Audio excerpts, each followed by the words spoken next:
J'aimerais dire d'abord 2 mots de l'idée centrale de notre épistémologie génétique, parce qu'elle est presque toujours mal comprise. Les uns me prennent pour un empiriste, et même pour un néo-behavioriste, comme l'a fait Berlin, parce que je soutiens que la connaissance part de l'action exercée sur les objets. Or, une action sur les objets, c'est pas du tout la même chose que tirer la connaissance des objets eux-mêmes. Il y a donc là une première confusion. Les autres me trouvent au contraire néo-maturationnistes ou même innéistes, étant donné que je fais appel à l'action du sujet. Mais ils oublient que l'action du sujet, c'est justement une action sur les objets qui a par conséquent interaction et pas action à sens unique. Autrement dit, je ne suis ni empiriste ni innéiste, mais je suis constructiviste. C'est-à-dire que je pense que la connaissance est affaire de continuelle construction nouvelle par interaction avec le réel et ne sont pas préformées. Il y a créativité continuelle. J'aimerais donc montrer en quoi la connaissance n'est pas préformée, ni dans les objets, ni dans le sujet, mais qu'il y a toujours auto-organisation et par conséquent une continuelle construction et reconstruction. Eh bien, pourquoi ne suis-je pas empiriste? L'empiriste pense que la connaissance est une sorte de copie des objets, une copie fonctionnelle, comme disait Hull. Or, ça n'est jamais une copie. Elle est toujours une assimilation, c'est-à-dire une interprétation par intégration de l'objet dans des structures antérieures du sujet. Le meilleur exemple qu'on puisse donner pour justifier cette thèse, c'est l'étude du dessin lui-même chez l'enfant, étant donné que le dessin, par définition, est une copie d'un modèle.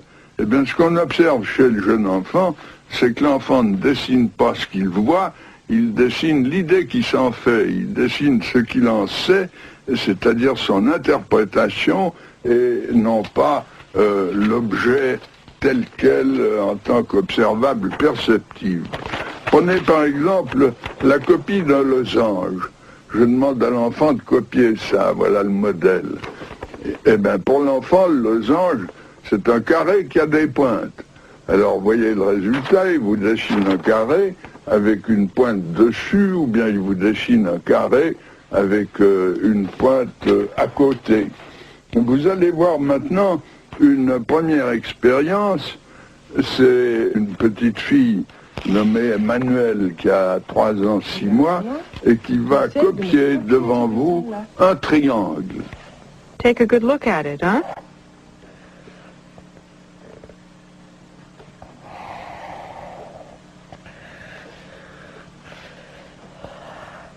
Like that.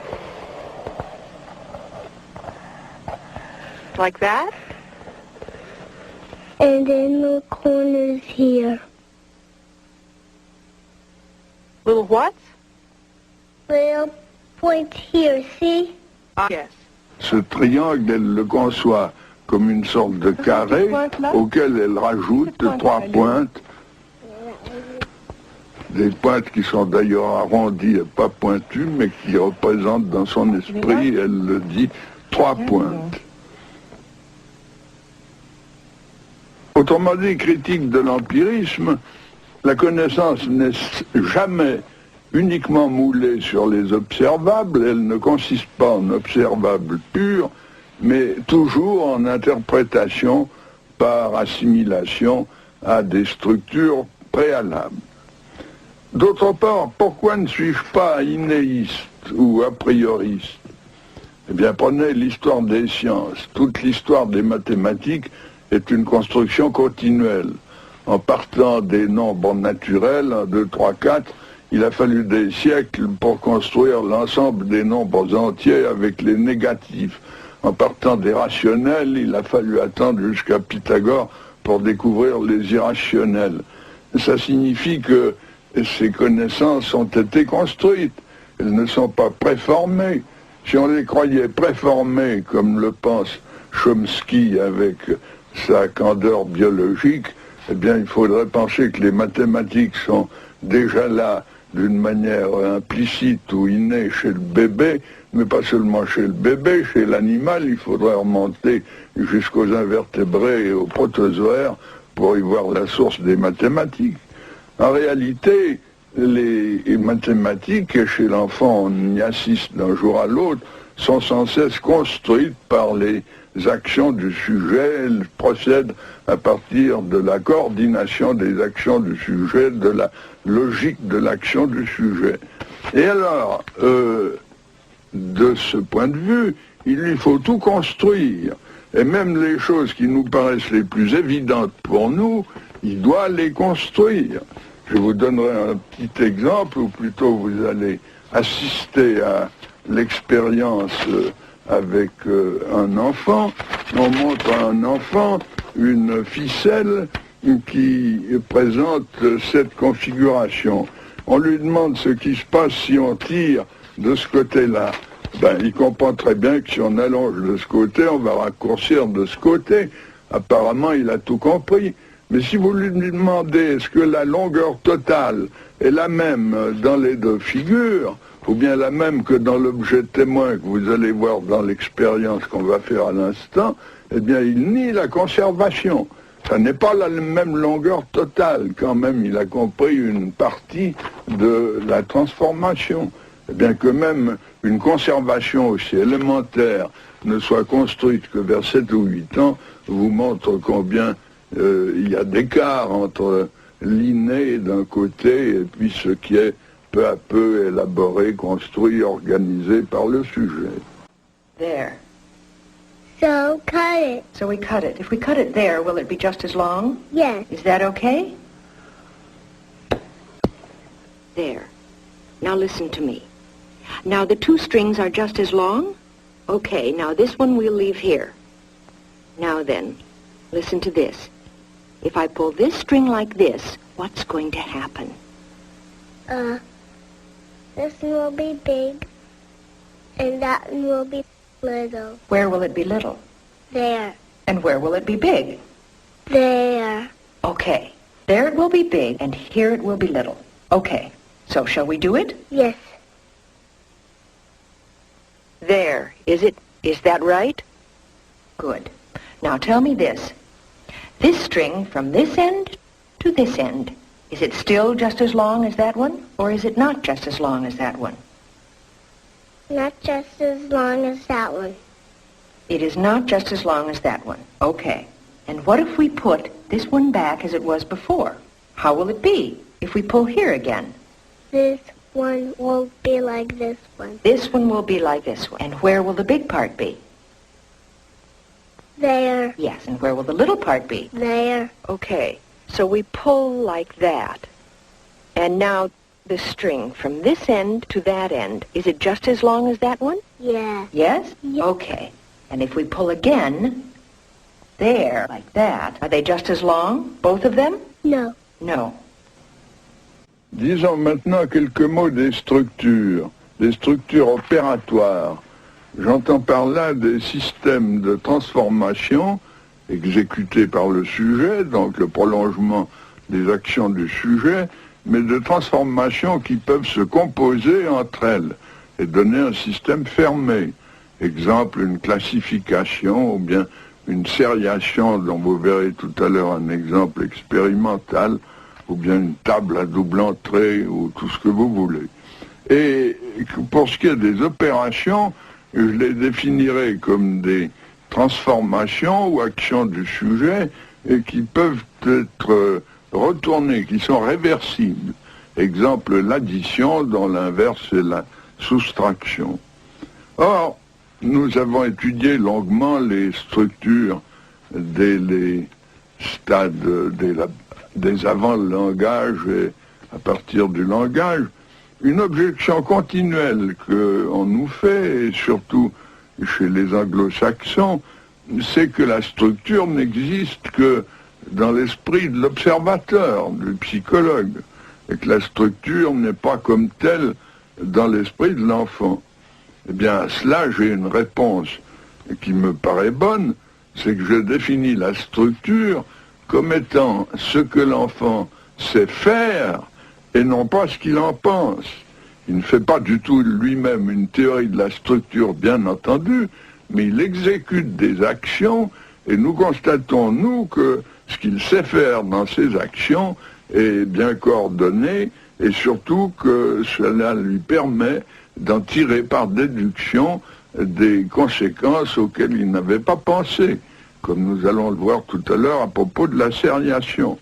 Autrement dit, la structure, c'est en fait un ensemble de pouvoirs coordonnés que le sujet a acquis et dont le théoricien peut formuler les lois d'une manière abstraite, mais dans l'esprit de l'enfant, ça n'a rien d'abstrait, ça n'a même rien de théorique, c'est l'ensemble de ces pouvoirs coordonnés entre eux. Nous allons constater, d'abord voir comment se constitue une structure qu'est la sériation. Yes. They're like stairs, aren't they? Okay. I'm going to give you these sticks here, and you try to put them together so they make stairs. Okay? Put them there, okay? Good.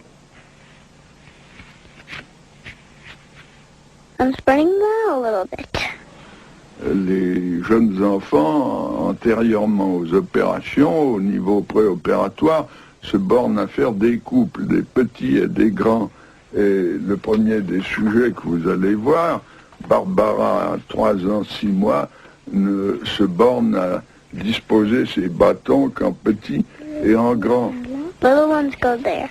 The little ones go there? And the big ones? There.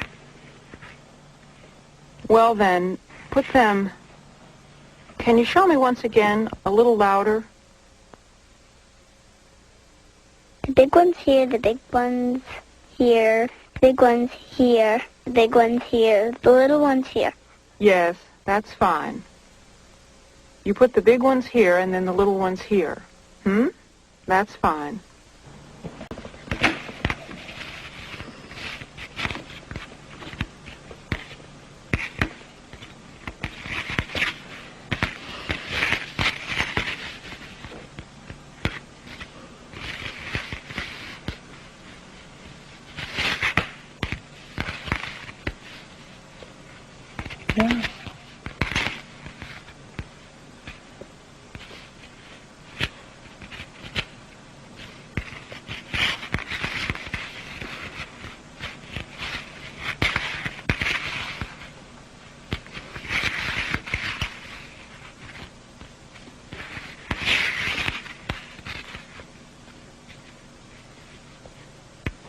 Mathieu, qui a 6 ans, 5 mois, aboutit par tâtonnement, par essai-erreur, à une sériation correcte, en partant du plus grand pour arriver au plus petit. Il n'a pas un programme au moment où il commence à construire sa série. Il se rapproche donc de la structure sans l'avoir encore atteinte. You do it. We just have to take the littlest one right up to the biggest one. Where's the littlest one? This one. This one? And the biggest one? This one? Yes. First I'm going to stand them all up and see which one is the biggest.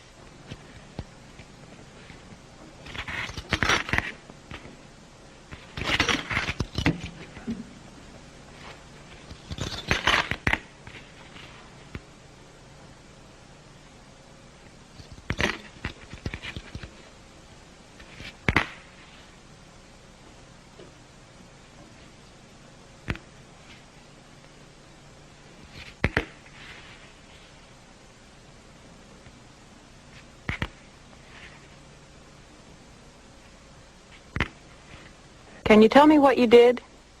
Well, I first looked at which one was the biggest. And then? And then I looked again at which one was still the biggest, still. And then? And then I saw that it made stairs, that there, so I put that one after, and there it was. Catherine, qui a 9 ans, elle, possède la structure. Elle emploie une méthode opératoire pour la construire. Elle dit, j'ai regardé lequel était le plus grand, et puis ensuite, lequel était encore le plus grand, et ainsi de suite. Elle prend toujours le plus grand de tous ceux qui restent. Autrement dit, dès la construction de la série, elle aboutit à une méthode exhaustive sans avoir besoin de tâtonnement. Eh bien, de cette conquête d'une structure, elle peut tirer des conséquences nouvelles auxquelles elle n'avait jamais pensé. Then this one. 7? 7. You counted them fast, hmm? Yes, I did 3 plus 4. I looked. And how many of the sticks are there that are smaller than this one?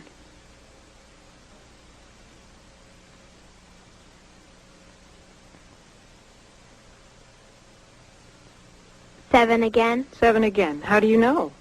Because you didn't count. I didn't count.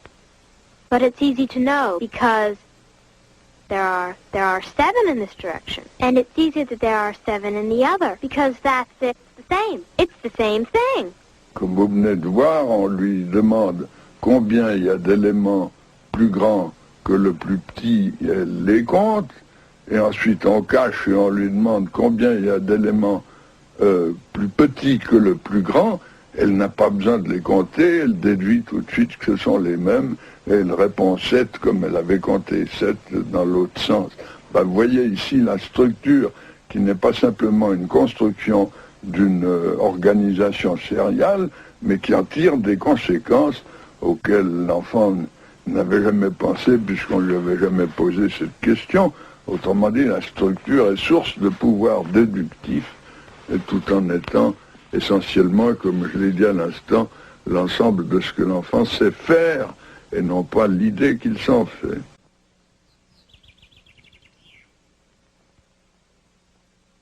Si les connaissances ne sont pas préformées ni dans l'objet, comme le croit l'empirisme, ni dans le sujet, comme le croit l'innéisme, il y a alors construction successive. Et le développement de l'intelligence, à cet égard, apparaîtra comme une série de constructions qui prolonge l'embryogénèse, qui prolonge l'épigénèse, la formation de l'organisme lui-même. Et ces constructions successives, et par le fait même qu'elles sont successives, marquent alors une série de paliers hiérarchiques que nous appellerons des stades. Et en gros, nous pouvons, des stades ou si vous préférez des niveaux, en gros, nous pouvons distinguer 4 grands stades. Les premiers se manifestent avant le langage, c'est le niveau de l'intelligence sensorimotrice.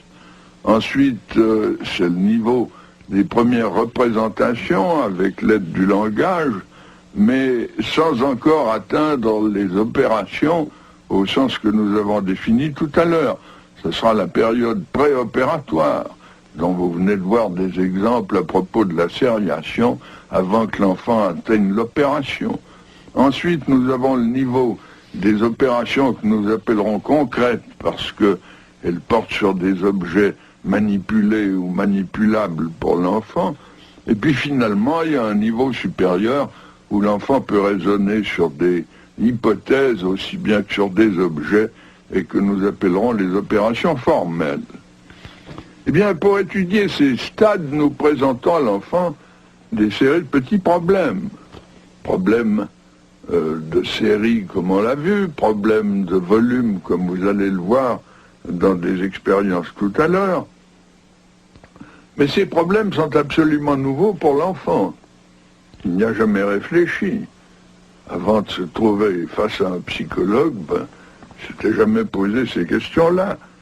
Alors on pourrait s'attendre à ce que les réponses de l'enfant soient d'une infinie diversité, soient absolument multiples, dispersées, et surtout soient inventées ad hoc dans chaque situation particulière, par chaque sujet particulier.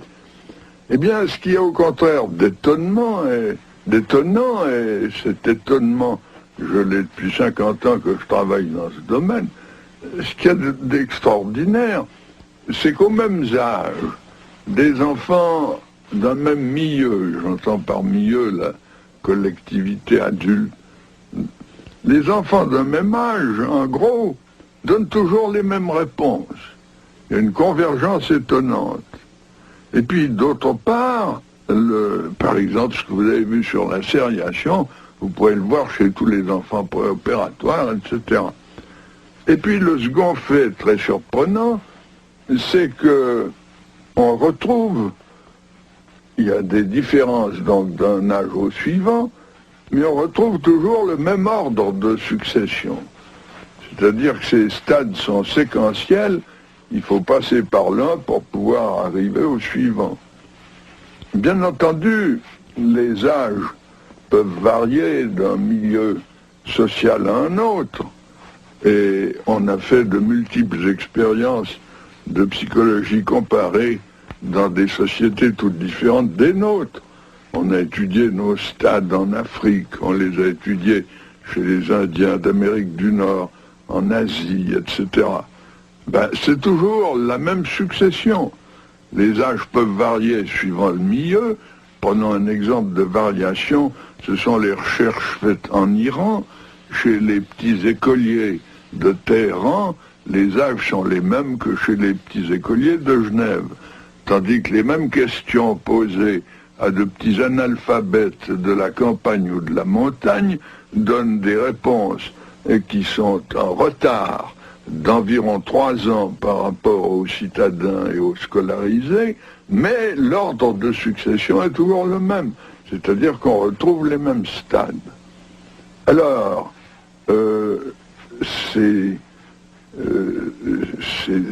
stades, j'aimerais les illustrer en vous montrant la succession des réactions en face d'un problème qui est le problème de reproduire un volume avec une maison, un édifice dont la base change. We'll say it's the ocean, this blue cardboard. Huh? We'll say it's the ocean. You know the ocean? Have you ever seen the ocean? And in the ocean, we put some islands. There are islands. Oh, yes. Okay? Yes. A big one. A big one, yes. And on one island, we built a house. Mm. You see, it just fits on the island. It's built on the whole island, but it doesn't go off it. Now, what I'd like for you, with these blocks, you build a house, too, on that island here. On the whole island, but without going off it, And I'd like that house to have just as much room as this one here. Okay. Do you understand? Just as much room as in this one. More?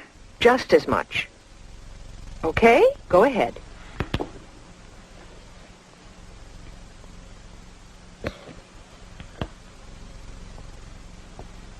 I can't put any more. Yes, that's fine.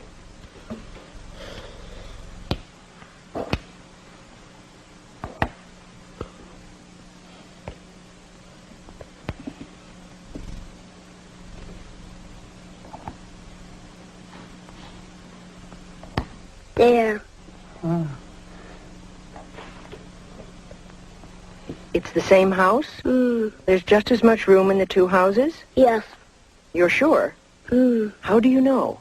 Because I see. How do you see? You can lift that one if it helps you. You can pick it up. Show me. I don't see very well. Ah, yes. I didn't mean like that. Okay. But show me how you see there's just as much room in the two houses. Because I see they're just this big. And if they're just as big, like that, there's just as much room in them? Yeah. You're sure? Yes.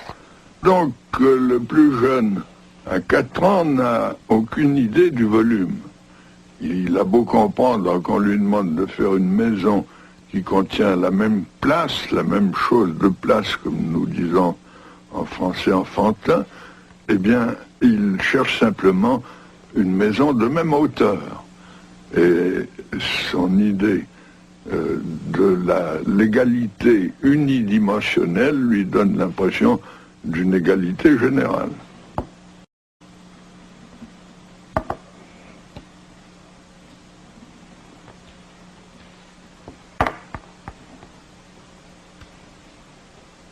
Uh-huh. So there has to be just as much room in the house you build as in that one. Higher still? Whatever you want, whatever you think. Do you think there's just the same room, or is there more room here or more here? More room there. Ah, so you have to make more room. You have to build some more. You have to go up higher. There has to be just as much room.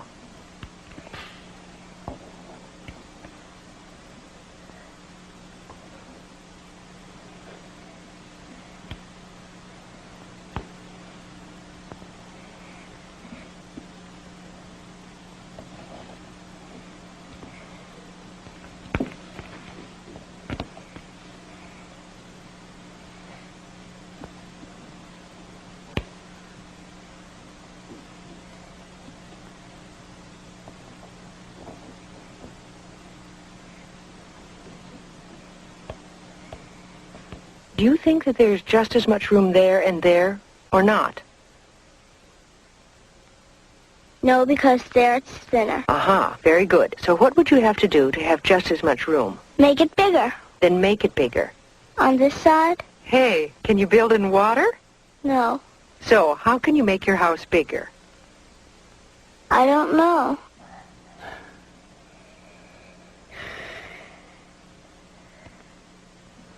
A minute ago, you told me there isn't just the same room in these two houses.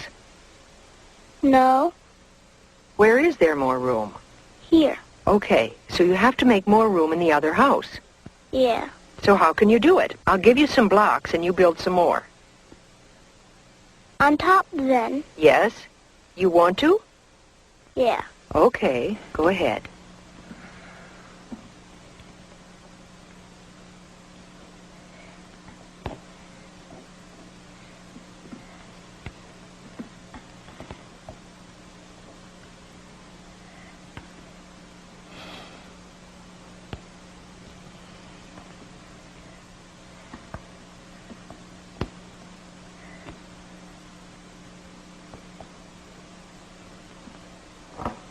So, you think that's okay now?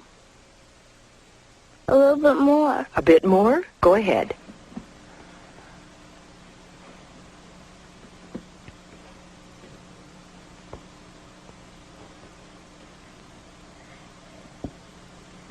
You want me to help you? I'm not very good at it, but there. You want to put some more, or do you think that's enough? That's enough. That's enough? There's just as much room now in the two houses? Yes. How do you know that? Can you tell me how you know? No. But you're sure that there's just as much room, or not absolutely sure? Not absolutely. Not absolutely sure. Why do you think that there's just as much room? What makes you think that?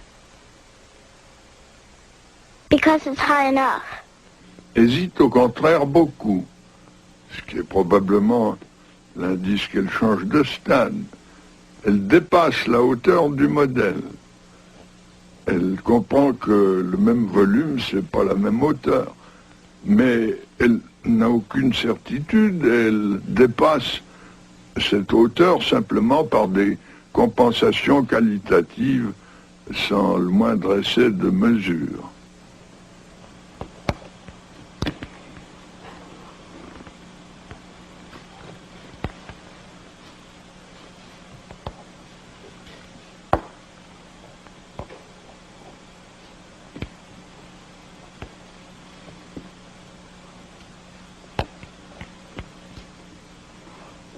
There.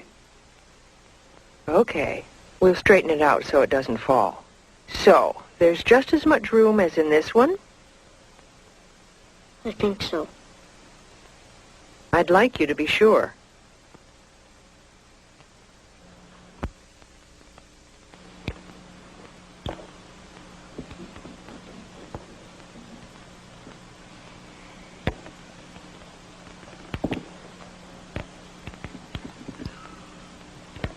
What are you doing there?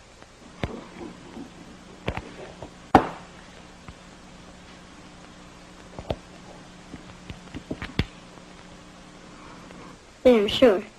That way you're sure? Okay. How are you sure? What did you do there to be sure? Well, that's exactly the right size of a square. Yes. So that high, that makes that the size of the square more. Yes. So that's better. So what you're saying, if I got it right, it's just as high No, it's more. at first, and then it's the same size as the square on top? Yeah. Is that it? Yeah. That's what you meant?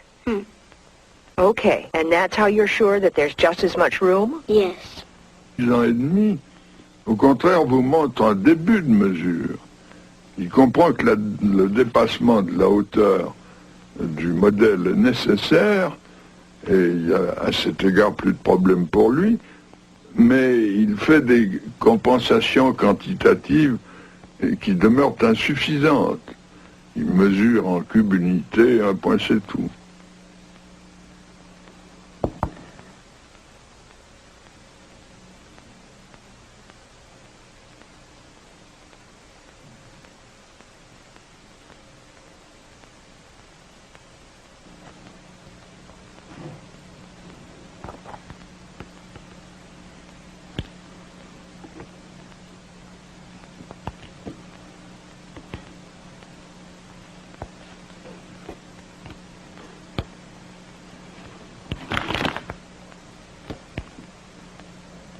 There. There's just as much room in the two houses? I'd say so. You'd say so. Okay. How can you tell? Well, there are 3 lines. And then I looked at the lines.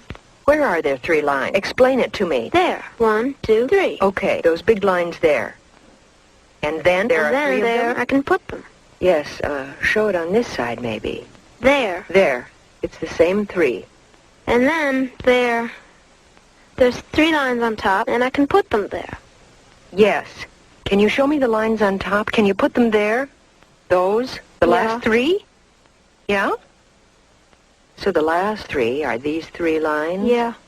Okay. And then the first ones, that's to make it as high as the house? Yeah. Okay. And that's how you can be sure that there's just as much room in the 2 houses? No, because there I didn't do all the sides. Ah, so then what? I have to put 3 more. 3 more.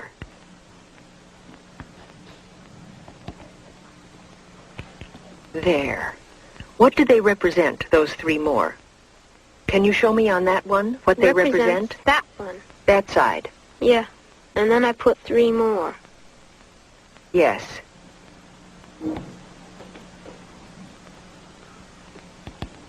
They represent this side. So now you have which ones that are done? That one, that one, that one. I only have to do that one. Okay.